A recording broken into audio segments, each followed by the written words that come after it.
Item 2, the Developers Anti-Money Laundering and Terrorism Financing Bill, second reading.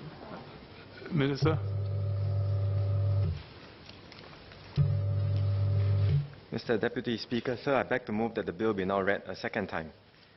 Money laundering and terrorism financing activities are transboundary in nature. Illicit funds are the lifeline for international crime and terrorism, which impact all countries. Today, the Housing Developers Control and Licensing Act and the Sale of Commercial Properties Act regulate the sale of housing and commercial properties before completion by developers. Both acts are administered by the Controller of Housing. Real estate is a category of the non-financial sector that may encounter persons engaging in money laundering and terrorism financing activities. So this bill amends both acts to put in place new requirements for developers to facilitate the detection of money laundering and terrorism financing, and secondly, to bar persons from being involved in developer activities if they have been convicted for money laundering and terrorism financing offences.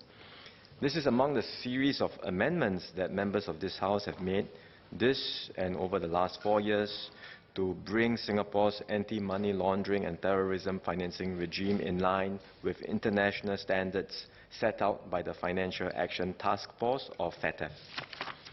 FATF, which is an intergovernment body, was established in 1989 to set out national and international standards and promote the effective implementation of measures to combat money laundering and terrorism financing.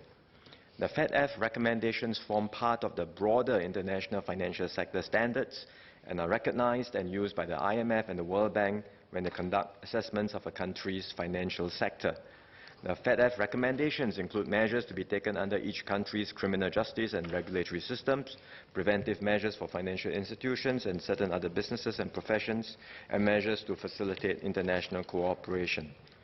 Singapore joined FATF in 1992, and since then we have put in place a very strong legal and regulatory framework to detect, deter, and take action against money laundering and terrorism financing. This is further complemented by the effective monitoring of implemented initiatives and decisive law enforcement actions.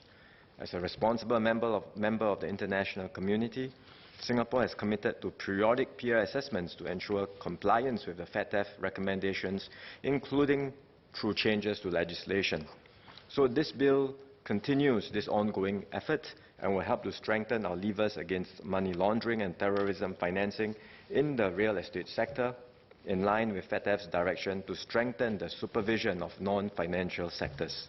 And let me now go through the key provisions of the bill. First, clauses 5 to 10 of the bill introduces new requirements for developers to facilitate the detection of money laundering and terrorism financing activities. In particular, developers will need to carry out customer due diligence checks on purchases, keep proper records relating to these checks, and report any suspicious transactions to the Suspicious Transactions Reporting Officers.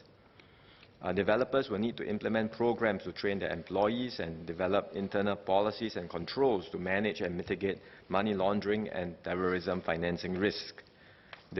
Developers should also not open or maintain any account for or hold and receive monies from an anonymous source or a buyer with an obviously fictitious name. The bill adopts a risk-based approach to anti-money laundering and terrorism financing compliance.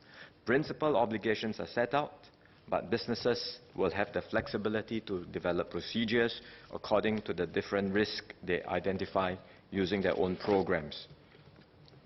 Today, persons who are looking to develop a housing project are required to obtain a housing developer's license, and Clause 4 of the bill proposes amendments to give the Controller of Housing power under Section 7(1) of the Housing Developers Control and Licensing Act to bar a person who has been convicted of money laundering and terrorism financing offences in Singapore, or has a substantial shareholder or a holder of a responsible position like a partner or a director, a person who has been convicted from being licensed housing developers.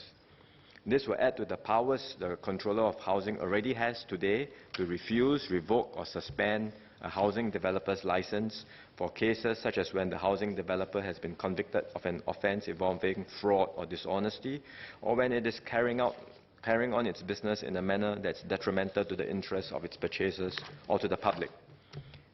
In addition, amendments in clauses 8 and 10 will disqualify persons convicted of money laundering or terrorism financing offences from holding responsible positions in developers. Lastly, the Controller of Housing will also be given commensurate enforcement powers to ensure compliance with the new provisions. Under the amendments in clauses 6 and 11 of the bill, these include powers to require developers to produce relevant information, retain documents and make copies, and disclose information for purposes of investigation and any subsequent criminal proceedings. The penalty for not complying with the above provisions will be a fine not exceeding $100,000. This is in line with penalties introduced in more recent acts like the Pawnbrokers Act. Mr. Speaker, sir, this bill is important as it allows Singapore to more effectively combat money laundering and terrorism financing. It ensures our compliance with the FATF recommendations and signals our commitment to be a responsible member of the international community. Failure of businesses to meet international standards puts at risk our international business relationships, as well as the reputation of individual companies and the Singapore financial market in general. We have consulted REDAS, the Real Estate Developers Association, the Law Society of Singapore, and members of the public in general. They appreciate the reputational risk of non-compliance with international standards and are supportive of the proposed anti-money laundering and terrorism financing requirements. The industry has shared concerns on the additional compliance burden that may be generated and how they can effectively carry out their new duties. We understand these concerns, and in drafting the bill, we have sought to strike a balance between the additional regulatory burden imposed on the industry, as well as the need to meet international standards and the FATF recommendations. In addition, the legislative backing will make clear what is necessary and help to ensure more effective enforcement and efficient compliance to these requirements. With that, Mr. Speaker, sir, I beg to move.